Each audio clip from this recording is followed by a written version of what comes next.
hari ini meluangkan waktunya untuk menghadiri undangan kami dalam acara diskusi obrolan Fajar. Telah hadir di tengah-tengah kita Pak Dr. Ahmad Kasbullah, ya. Beliau adalah wakil Fakultas Kedokteran Untirta. Kemudian Ibu Dr. Hajah Sinta Wisnuwardani, beliau adalah anggota Komisi 5 DPRD Provinsi Banten. Kemudian hadir di sini juga Dr. Ade Mirza, ini dari Ketua Bidang Kesehatan Paguyuban Kurang Banten, ya. Perkumpulan Kurang Banten. Alhamdulillah para narasumber pada kali ini, kemudian juga ada kawan kita ini, aktivis juga relawan yang selalu konsisten dalam melakukan pendampingan dan juga advokasi terhadap beberapa pelayanan publik di wilayah Banten, terutama wilayah Banten Selatan, yaitu Pak Arief Kiryat. Diskusi pada pagi hari ini sengaja kami mengangkat tema berkenaan dengan pelayanan dasar medis, ya. Pelayanan dasar medis di daerah pelosok Banten. Kalau di pelosok Banten, di sini di Banten itu selalu orang menyorotinya Pandeglang Lebak, ya, pelosok selatan. Gitu. Walaupun sebenarnya di Kabupaten Serang juga ada juga daerah pelosok, ya. Ini tapi orang wilayah Pandeglang Selatan. Dan memang dalam beberapa tahun belakangan Banten Selatan ini selalu muncul, ya, cerita-cerita pilu, ya, berkenaan dengan layanan kesehatan. Yang sering muncul yaitu berkenaan dengan minimnya sarana pelayanan kesehatan. Beberapa kali kita mendengar mendapat informasi seorang ibu yang mau melahirkan harus ditandu dengan cukup lama.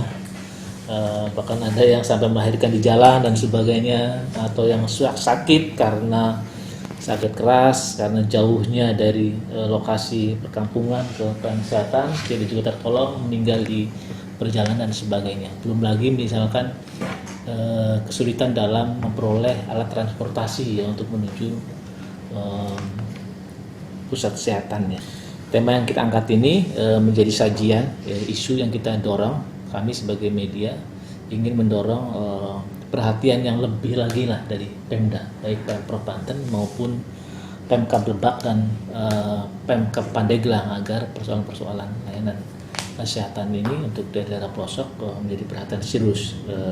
Kalau tidak serius, ya setiap tahun pasti akan terjadi seperti ini. Sebelum diskusi, ada prakata dari Pak Rahmat Ginanjar, kepadanya beliau dipersilakan. Terima kasih Pak Sumi. Bismillahirrahmanirrahim. Assalamualaikum warahmatullahi wabarakatuh. Waalaikumsalam. Acara-acara obrolan seperti ini sangat menyenangkan, karena bukan sekedar soal kepentingan konten di media, tapi menambah pengetahuan kita sebagai orang di belakang media menjadi lebih bijak mengolah konten untuk kepentingan publik. Gitu. Sebenarnya model diskusi ini sudah kita gelar bertahun-tahun untuk Bapak Ibu, dan saya mengistilahkan sebenarnya bukan diskusi sih, obrolan santai, karena biasanya kayak ngobrol tadi kan kita lebih ekspresif, lebih tidak menjaga jarak, sehingga jaim, ya. Sehingga si konten itu pun mengalir, gitu. Kami menyampaikan bahwa di dalam obrolan ini sebetulnya saya berharap siapapun bicara selugas-lugasnya. Saya pikir itu pengantar dari saya. Sekali lagi saya mengucapkan terima kasih atas perkenannya Bapak dan Ibu ngobrol santai di sini. Mudah-mudahan apa yang kita diskusikan, apa kita obrolkan bermanfaat bagi publik dan barokah bagi kita semua. Saya pikir itu. Terima kasih. Assalamualaikum warahmatullahi wabarakatuh. Waalaikumsalam warahmatullahi wabarakatuh. Jadi awalnya ketika beberapa hari lalu saya kontak Kang Suni, saya bilang kayaknya memang harus dibuka di media berbagai persoalan yang ada di Banten, ya. Jadi diangkat dalam berbagai sudut pandang kedokteran dan medis. Jadi pelosok dalam hal ini bukan hanya Banten Selatan, tapi juga bagaimana pelosok di sudut Bandara Soekarno-Hatta di antara Selapajang itu juga sama. Pelosok juga masuk di pelosok Kabupaten Tangerang. Kabupaten Serang juga ada pelosok. Iya. Nah, pelosok bagaimana Ini. Cinangka yang masih belum bisa Cinangka. ditembus oleh mobil. Iya, Cinangka ya. Itu masih pelosok juga. Makanya alhamdulillah besok di Serang mau bakso di Pamarayan. Kemarin. Pamarayan tanggal 14. Pelosok juga tuh. Pelosok juga Pamarayan itu tuh. Padahal udah dilewati tol sebenarnya. Iya. Jadi berbicara masalah pelosok ini juga agak miris ya. Karena pelosoknya Banten itu sepelosok-pelosoknya masih dekat dengan Jakarta. Sebagai ibu kota negara dan Serang sebagai ibu kota provinsi. Namun indeks kesehatan juga tidak kunjung beranjak naik. Nah, kegelisahan saya sebenarnya terkait angka dan data yang ada pada dinas kesehatan. Nah, kenapa saya katakan demikian? Saya berangkat dari angka AKI di Baduy. Jadi angka AKI ini angka kematian anak dan angka kematian ibu di Baduy. Beberapa tahun terakhir kalau saya nganter tamu para peneliti ke Baduy, setiap mereka menanyakan angka AKI itu sangat fantastis. Dan kita pun takjub ketika dikatakan angka kematian anak itu hanya 1 per tahun, 2 per tahun. Ini menjadi kegelisahan dan paradoks ya, karena ketika kita ngobrol langsung dengan warga Baduy, bulan kemarin mah ayah Pak nu mau di dia, kok katanya cuma 1, kita pindah lagi ke kampung lain, kemarin lagi ayah Pak minggu kemarin nu mau di dia, kita ngelahiran cina, cuman tak kabur ke puskesmas. Jadi bilang ada yang salah sepertinya dalam hal angka kematian bayi dan ibu di Baduy. Nah, ini menjadi terbuka ketika Januari kemarin saya mencoba menemui Kepala Dinas Kesehatan Kabupaten Lebak, Pak Pion, dan beliau bilang secara terbuka, karena saya kebetulan ngajak teman yang anggota dewan, kalau mungkin dengan saya sendiri tidak akan terbuka. Nah, ketika saya ajak teman anggota dewan, beliau terbuka. Salah satu kendala Baduy katanya karena keterbatasan infrastruktur, karena keterbatasan adat.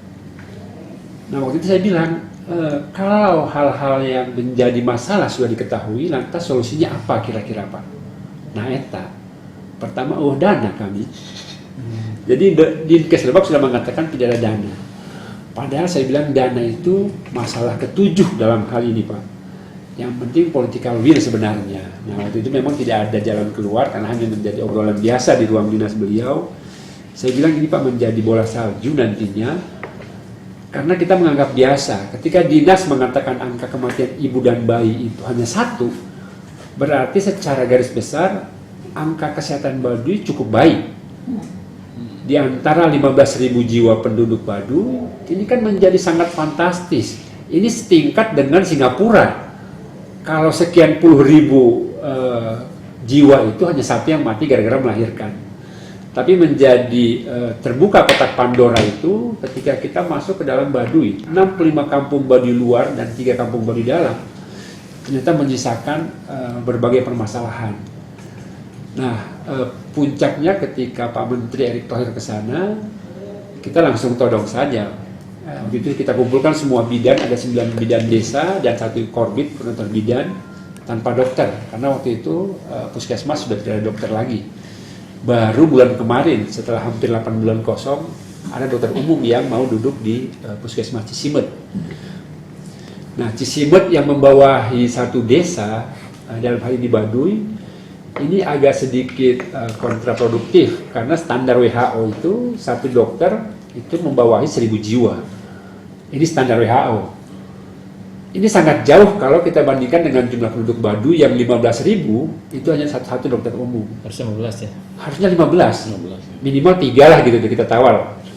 Tapi ternyata juga tidak ada juga. Nah, ini menjadi angka-angka yang lucu dan dianggap biasa oleh dinas. Banyak orang bilang Baduy ini kan tertutup karena peraturan adat. Ternyata tidak juga. Bahkan beberapa pasien itu yang dari Baduy dalam itu mereka mau minta diobati, dan kagetnya lagi para ibu-ibu di sana itu sudah mau minta disuntik KB. Wah, saya bilang menarik ini. Dan ternyata baru terbuka KB itu mereka harus bayar sekian puluh ribu untuk minta suntik. Saya bilang kenapa? Dalam dan luar. Saya bilang, kenapa mau suntik KB? Ripuh kami Pak. Akhirnya mereka pegang anak. Oh, berarti mereka juga punya pikiran repot segala macam. Itu baru dari segi kematian angka ibu dan bayi, dari segi keluarga berencana, belum dengan penyakit-penyakit lain. Jadi saya baru tahu ular itu menjadi momok berikutnya. Bagaimana gigitan ular itu setiap minggu itu pasti ada digigit ular. Dan mirisnya sabu, serum anti bisa ular itu sangat susah didapatkan di puskesmas. Itu penyakit berikutnya. Yang berikutnya lagi ini terkait dengan penyakit TBC. Jadi setelah kita pilah, TBC ini menjadi penyakit yang paling banyak diderita oleh warga Baduy. Dan ternyata keterbukaan dinas, rumah sakit, dan puskesmas ini belum open bahwa TBC itu adalah penyakit yang gratis obatnya. Dan beberapa kali kita akhirnya bertengkar dengan humas, dengan resepsionis rumah sakit Lebak, karena mereka pun tidak tahu kalau TBC itu gratis. Bagaimana akhirnya warga Baduy yang sudah ke puskesmas akan ambil obat, ternyata obat ini di puskesmas harus dilaporkan dulu pasiennya, baru nanti minggu depan datang obatnya. Nah ini yang menjadi persoalan-persoalan dasar sebenarnya, bagaimana TBC menjadi penyakit mematikan nomor 5 di Indonesia, dan itu dianggap biasa karena orang menjadi tidak perhatian, biasa itu mah batuk biasa, ini biasa, karena tidak ada screening awal. Nah ini mungkin beberapa penyakit yang sebenarnya menjadi momok dalam indeks pembangunan manusia, makanya IPM kita itu dianggap rendah karena seperti itu, tidak menjadikan skala prioritas yang seharusnya diperhatikan menjadi terabaikan. Jadi menanggapi sedikit apa yang dipaparkan tadi oleh Pak Arif ya. Jadi memang permasalahan-permasalahan yang tadi Pak Arif jadikan pointer-pointer tadi itu sebenarnya tidak hanya di Lebak, Pandeglang ya. Saya melihat mungkin kota asal saya ya, kota Cilegon sendiri gitu ya, yang kota yang cuma 8 kecamatan itu juga permasalahan ini ada ya. Jadi kayak dokter yang abal-abal itu di komplek-komplek itu suka ada datang. Dia nggak ngaku dokter sih, tapi ujung-ujungnya sebenarnya jualan obat gitu ya, jualan ini. Jadi datang ya. Mungkin kalau di komplek agak lebih canggih mungkin bawanya alat yang cek gula darah gitu-gitu ya. Nah ujung-ujungnya bayar gitu ya. Ya itu mungkin padahal kan dekat ya, komplek kan bahkan dekat dengan sarana kesehatan terdekat. Kemudian dokter yang harusnya idealnya kan memang satu dokter tadi kan kalau disampaikan 1000 jiwa ya. Ya mungkin secara keseluruhan di Banten ini nggak ada yang ideal ya, gitunya ya, belum ideal lah karena memang dokter-dokter itu kan mungkin masalah penempatan, regulasi gitu ya, atau mereka dari sisi dokternya sendiri mungkin banyak yang milih di yang dekat dengan akses ini ya, karena bisa jadi mungkin mereka tidak mendapatkan sarana prasarana yang cukup gitu ya. Kayak di rumah sakit Malipting itu kan kondisinya sudah dibangun itu ya, dokter spesialis sana masih kekurangan dokter spesialis, padahal meskipun salary yang ditawarkan sama dengan yang ditawarkan di RSU Provinsi Banten ya, tapi mungkin kan dari sana kan jauh ya, kan kalau dengan jumlah gaji yang sama gitu kan, itu kan ya tentu beda lah ya. Jadi mereka lebih milih kalau ada peluang di RSU Banten ya lebih ngambil di situ gitu kan, dibanding dengan mereka jadi memang masih kekurangan di sana juga ya. Jangan kejauhan gitu ya. Jangan kejauhan. Terus kemudian juga kan mereka-mereka yang sudah berkeluarga juga kan, maksudnya untuk anaknya kalau mereka harus tinggal di situ gitu kan, sekolah anaknya gitu kan, mereka berpikir juga ke situ ya. Kemudian juga masalah tadi tuh yang saya lihat ya tadi sabu ya, sabu itu sama saya juga. Saya kebetulan juga punya klinik kan ya. Kalau ada kasus, ya ada juga sih yang digigit ular ya. Itu kadang kosong barangnya juga memang. Jadi ini anti bisa ular ya, abu ya anti bisa ular gitu untuk untuk pertolongan pertama pada orang yang digigit ular ya. Gitu. Nah, itu juga kita sulit juga.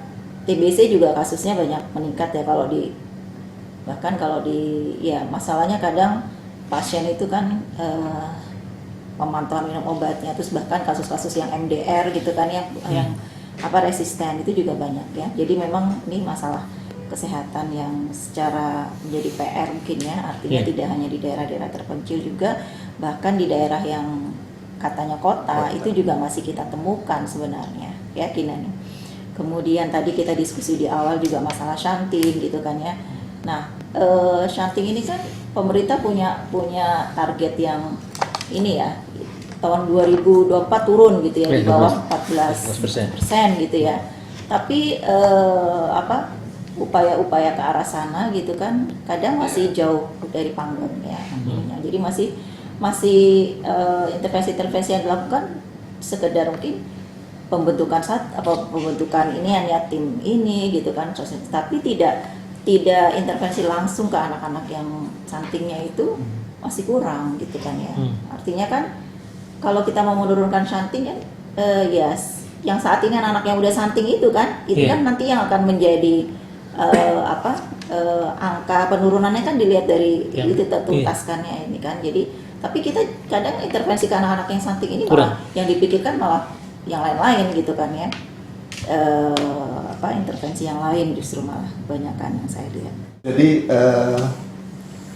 dasar pertemuan ini kan kita keprihatinan kasus 13 kasus batuk ular dalam 2 bulan, kemudian 2 orang meninggal, kita berduka cita tentang itu dan itu serius. 2 orang meninggal batuk ular itu serius. Kemudian satu kondisi sekarang masih dalam kondisi kurang baik ya, dalam perawatan. Kemudian sebelumnya saya mendengarkan sendiri Dr. Omjin di sebelah saya di meja makan itu telepon-teleponan dengan perawat atau bidan di dalam ambulan. Dok, sebentar dulu, ini lagi kejang. Pasti ya, nyambung lagi. Terus pasien itu masuk ke rumah sakit di Lebak, kemudian dari rumah sakit itu saya masih di meja makan, terus ngobrol lagi, dibawa lagi ke Serang. Loh, kenapa? Pembukaan udah 9, udah kejar-kejar, ternyata masalah BPJS, administratif gitu kan dan sebagainya. Karena ternyata di Lebak misalnya tidak menerima SKTM, karena SKTM memang kalau provinsi dia punya anggarannya untuk SKTM daerah provinsi khususnya. Lu jam persal gimana? Pokoknya udah akhirnya kita bawa ke daerah. Apapun itu harusnya kan kita perhatian utamanya ke kondisi real pasien. Kalau sampai meninggal, memang kondisinya lama membaik ya dan selamat. Tapi kalau misalnya sampai meninggal, hal seperti itu harusnya menjadi catatan ya cukup menyedihkan untuk daerah kita. Orang harus dievakuasi, kemudian sampai harus meninggal misalkan lagi. Dan yang kedua, selalu kita di sekian stakeholder itu bicara apa masalah dana lagi ya kan. Dan konyolnya dana itu kita bicaranya tentang bangunan, fasilitas, selalu berputar di situ. Padahal kalau memang betul-betul mau problem solving, Dok, izin harusnya dana itu besar di program, betul-betul real di program, dan itu lebih dinamik. Kita bisa ngikutin programnya, kita bisa mengevaluasi before afternya itu dengan program yang ngerubah itu. Makanya kalau belajar dulu zamannya Pak Habibie, itu rasanya senang banget ya, ketika di kantornya beliau itu ada 17 layar display dengan grafik-grafik, dengan segalanya bisa menilai before-nya gimana, after-nya gimana. Before-nya, maka salah satunya kan kayak dolar juga dari 14 bisa turun jadi 10, itu real. Dan indikator-indikator kesehatan kita pun idealnya memang harus diikutin. Jangan sampai ini yang sering kita ulangi adalah 15 tahun yang lalu kita membicarakan hal ini, sekarang kita membicarakan yang sama, 15 tahun lagi kita ngomongin yang sama. Dan itu terjadi, itu bukan bercandaan, itu terjadi di kita. Nah makanya kembali saya cuma mau bicarakan tentang yuk kita ngomongin gagasan walaupun kecil tapi satu persatu tuh teridentifikasi selesai. Seperti halnya misalnya Kang Omar bergerilya gitu, zaman rujukan jalan perang nih, tapi bergerilya di akademisi. Nah itu kan sebenarnya bisa pelan-pelan kan nyapu gitu kasus demi kasus yang bisa ditangani. Berapa sih yang sebenarnya kita bisa handle, dan statistik itu menjadi penting. Jadi istilahnya kami baksos, kami bekerja untuk sosial. Iya, berapa kali, berapa banyak yang dihandle. Itu harus datanya. Jadi misalnya kita buat operasi katarak, kita peduli. Oke, peduli. Berapa banyak sebenarnya yang dioperasi? Dalam 5 tahun itu berapa sih? Oh, udah 5.000 yang kita sembuhkan ibu-ibu di Banten Selatan. Nah itu ada alat ukurnya bisa yang membuat jelas tuh eradikasi pengurangan kasusnya itu ke ukur gitu. Makanya nah terus saya lihat begini, tadi agak sedih juga ya tentang dokter jalanan. Dan lebih menyedihkan terutama di pelosok yang Arif cerita tadi. Jadi Pak, konsepnya duafa itu adalah yang pertama dia tidak mampu, kedua dia tidak mau, tidak tahu. Jadi tentang fasilitas pemerintah, ada BPJS, ada SKTN, karena tidak tahu makanya dibantu oleh non-government lain kayak relawan dan sebagainya. Selain mereka perlu dibantu, yang lebih penting lagi mereka perlu dilindungi. Infus 800.000, waduh saya bisa kirim 1 mobil box gitu. Infus ya. Otsuka gitu juga. Tapi emang harganya emang Iya. Jasanya kali ya. Jasanya ya. Jauh bawahnya ya. Saya pikir Banten sebagai media yang bisa berperan menjembatani itu tuh. Jadi dari gagasan yang dari semua pihak, tidak hanya dari akademisi, institusi pendidikan ya, dari legislatif, kemudian juga dari Pemerintah. NGO yang mengadvokasi masyarakat yang langsung gitu, sampai ke level eksekutor yang mungkin di sini nggak hadir ya, dari pemerintahan itu harusnya kita bisa jembatani. Saya juga mohon izin nih ke senior dan kolega saya Dr. Ade Mirza dari PUB itu, dan Kang Arif Kedat yang luar biasa. Saya beberapa kali diajak ke Baduy itu, saya baru tercerahkan gitu. Kadang ya ini nanti terkait apa yang mau saya sampaikan ya. Ternyata memang data itu kita bisa lebih percaya data dari mereka ini dibandingkan dari mohon maaf dari yang selama ini yang seharusnya menjadi institusi yang mengelola data di bidang kesehatan terutama. Saya pikir ini jadi jadi masukan baru gitu kalau kita mau mengolah data terutama masalah-masalah kesehatan ya, kita harus membuka pikiran kita mendapat asupan itu tidak hanya dari satu sudut pandang atau satu sumber, karena seringkali bertentangan dan berbeda gitu. Nah ini juga Dokter Sinta ya, yang kalau sama Dokter Sinta sering banyak berdiskusi juga dok. Cuman di sini baru kali ini dok ya.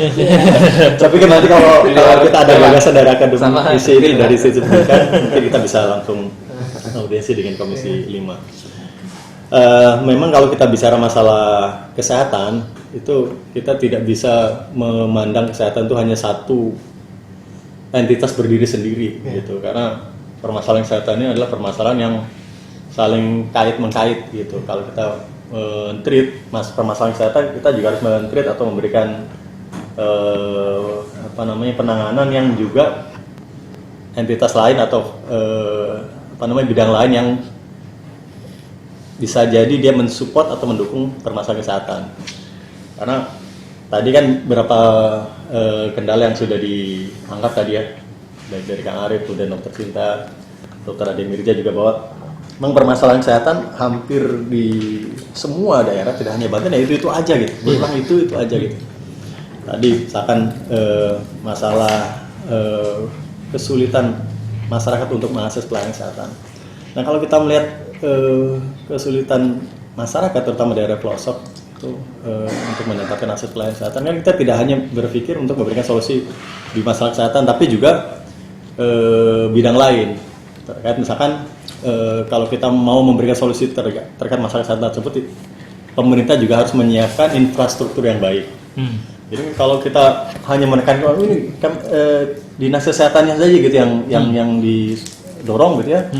Sedangkan dinas-dinas terkait yang lain yang sifatnya supporting sistem untuk pelayanan kesehatan itu tidak didorong-dorong sama kita juga itu akan jadi akan jadi timpang gitu, hanya kereta yang hanya seperti kita dorong mobil mogok susah gitu.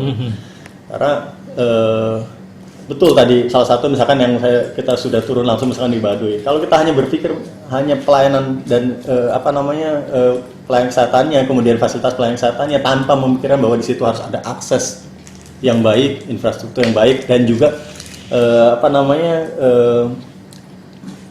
kebijakan pemerintah seperti insentif gitu yang mendorong tenaga-tenaga kesehatan untuk mau mengabdi sana, kita nonsen akhirnya. Nah, saya waktu awal kali proses pendirian Fakultas Kedokteran Untirta itu kan kita membuat sebuah naskah akademik. Naskah akademik kan kita dari data-data pelayanan kesehatan. Nah, kalau secara umum Banten itu memang rasionya tidak terlalu timpang dari rasio nasional. Memang secara nasional kan kita masih kurang 130.000 dokter lagi lah. Makanya kan tadi ada gelap mata buka ke dokter banyak-banyak gitu ya. Meskipun akhirnya sekarang banyak di moratorium. Tapi untuk Banten dari standar nasional tidak terlalu jauh. Permasalahan di Banten itu bukan pada rasio sebenarnya, tapi lebih pada distribusi. Sebagai gambaran aja di wilayah Tangerang Raya itu lebih dari 60% anggota ID atau dokter itu ada di situ. Di Tangerang. Di Tangerang Raya. Gitu. Tangerang itu 4.000 sampai 5.000-an lah. Kalau saya sekitar 5.000-an sekarang. Bandingkan dengan Lebak yang hanya 200-an. Pandeglang yang hanya 290-an. Dengan dokter ya? Dokter. Gitu. Jadi kenapa bisa begitu? Ya kalau kita melihat skup Banten secara luas, rasionya sebenarnya tidak terlalu jauh. Kan penduduk Banten yang 12 juta gitu ya. Dokternya itu sekitar 10.000, itu kan kalau secara skup global rasio dokter di Banten nggak terlalu timpang. Tapi yang jadi permasalahan itu semuanya dari sekian 10.000 itu ngumpulnya di Tangerang Raya. 6.000-nya ya? Iya. 6.000-nya di Tangerang Raya. Jadi di Serang itu sekitar 900-an lah. Serang, kota Serang itu Kabupaten Serang sama kota Serang itu sekitar 900-an, Cilegon sekitar 600-an. Banyak di Tangerang Raya. Nah itu hal yang logis gitu. Kenapa? Karena kalau kita hanya mengejar kuantitas dokter, ya buka aja. Kalau dokter nggak apa-apa. Ini akhirnya kan secara global jumlah dokter tuh rasionya sama. Tapi kok permasalahan kesehatan masih tetap ada gitu. Padahal kan rasio dokternya sudah terkejar nih. Iya. Ternyata kalau kita gali lebih dalam gitu, kita akan permasalahan lebih dalam, distribusinya yang jadi masalah. Nah, kita tidak bisa menyalahkan tenaga kesehatan yang tidak mau mengabdi ke daerah, begitu ya. Itu sesuatu yang saya pikir manusiawi gitu. Artinya dokter, perawat, bidan itu kan ketika dia bertugas kan bawa keluarganya, yang juga harus dinafkahi begitu ya. Kemudian ada anaknya yang juga harus disekolahkan di tempat sekolah yang baik. Nah, ketika kita dorong mereka bertugas di daerah yang kita harapkan daerah terpencil itu, kita juga harus siapkan supporting sistemnya supaya mereka betah gitu. Jadi ini yang disebut, ya kita menyebutnya sebagai insentif. Insentif itu tidak mesti melulu bicara masalah nominal uang sebenarnya. Insentif itu artinya Fasilitas. Kita mendorong, memfasilitasi tenaga kesehatan untuk mau ke situ, tidak hanya dicukupkan materi, tapi juga ada kebutuhan-kebutuhan dasar lain yang juga bisa terpenuhi. Jangan sampai yaitu karena semua kebutuhan pengennya ada di Jakarta, akhirnya kan di Tangerang Raya penuh semuanya gitu. Jadi apa yang kita dapat pada waktu kita bikin naskah akademik waktu kita pendirian FK itu, kita mempresentasikan masa rasio dari Kemendikbud itu mengelak gitu. Kalau rasionya Banten tuh ya mirip, nggak tahu jauh dengan nasional. Iya. Tapi kita sampaikan bahwa distribusinya yang jadi masalah, makanya mereka akhirnya menjadi masuk akal gitu bahwa nih Banten ini harus ada fakultas kedokteran negeri yang melingkupi Banten, terutama yang Banten Barat nih sama Selatan gitu kan, karena banyak kan masih di Tangerang. Nah, jadi masalah ketika kedokteran ini sudah berdiri gitu, proses rekrutmennya sangat terbuka, akhirnya ya sekarang ini justru yang jadi calon-calon dokter tuh banyak, khususnya yang kita harapkan banyak yang dari selatan justru sedikit. Nah itu yang ini kan jadi masalah ketika tujuan awal dari proses pendirian kan pengennya kita memenuhi tenaga kesehatan di daerah selatan gitu, yang daerah yang selama ini jadi daerah-daerah terpencil. Nah ini yang perlu jadi titik tekan lah, terutama harus pemerintah daerah minimal menjadi perhatian bahwa harus mendorong untuk putra-putra daerah di daerah selatan, Lebak, Pandeglang begitu, atau Serang Kabupaten itu untuk diberikan insentif minimal untuk pendidikan itu. Karena apa? Karena kita akan lebih mudah seorang dokter atau tenaga kesehatan itu tuh kembali ke daerahnya daripada kita maksa orang luar nih. Kamu saya kasih insentif begitu, mau nggak ke daerah itu? Susah. Karena sekian tahun mereka akan balik lagi dan permasalahannya kan berulang lagi begitu. Jadi saya pikir kita harus mulai berpikir memproduksi dokter-dokter, tenaga-tenaga kesehatan yang putra daerah sananya. Itu yang waktu itu sebenarnya kita sudah tawarkan ke daerah-daerah. Daerah itu yang menangkap peluang untuk kerjasama itu hanya Kabupaten Serang sama Cilegon ya terakhir. Yang lain belum, enggak. Saya pikir kalau Tangerang Raya, Tangerang Selatan, ya kemudian Kota Tangerang, Tangsel itu kan sudah surplus ya. Jadi mereka juga nggak kira-kira nggak usah kasih beasiswa lah gitu. Nah, mereka juga sudah berlebihan. Nah, agak bingung yang daerah selatan, Pandeglang Lebak ini kenapa nggak menangkap peluang ini. Nah, mungkin salah satu permasalahan adalah keterbatasan anggaran APBD. Nah, saya pikir tadi sudah dibahas. Nah, sebagai permasalahan kesehatan ini kan harusnya permasalahan yang tidak hanya dipikul oleh kabupaten kota ya. Iya. Artinya kan provinsi harusnya juga mulai berpikir ke sana gitu. Jadi kalau pemerintah daerah kabupaten kota yang nggak mampu gitu untuk menyediakan itu, harusnya juga pemerintah provinsi bisa mengambil alih itu. Karena ketika masalah kesehatan di kabupaten kota yang terpencil itu terselesaikan, itu otomatis juga permasalahan provinsi kan, gitu. Tidak hanya lingkup mereka saja.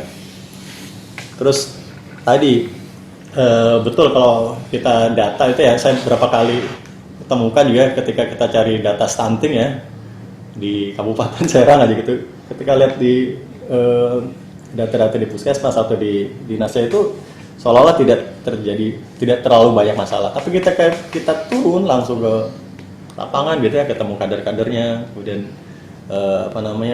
ngobrol langsung. Itu ternyata data yang kita dapatkan berbeda ya. Gitu. Banyak perbedanya. Tadi saya lebih percaya belum nih ketika saya bicara masalah, kan berapa kali saya ikut nangani pasien-pasien TBC gitu, terutama TBC yang tulang belakang itu. Jadi data yang kita dapat di rumah sakit puskesmas itu nggak banyak sebenarnya, tapi begitu terjun real dengan lingkup yang hanya kecil badu itu ternyata banyak. Saya berpikir bahwa sebenarnya data yang realnya itu jauh lebih banyak. Gitu. Untuk bau acaknya, apalagi kalau semuanya diidentifikasi jadi yang lain, yang ini hal yang menjadi salah satu saran dari kami sebenarnya. Perlu ada kelegowoan lah gitu untuk membuka data apa adanya. Nah, di kita itu di dunia birokrasi kita kan, ketika sebuah institusi apapun ya, pelayanan kesehatan atau apapun, ketika membuka data yang dalam tanda kutip kurang baik, yang diberikan bukan treatment tapi punishment gitu, atau minimal ada perlakuan yang tidak baik. Padahal kan kita butuh data yang justru yang paling butuh itu kita data tidak baiknya itu. Karena apa? Karena dari data tidak baik itu kita bisa memberikan solusi yang komprehensif, solusi yang tepat sasaran gitu.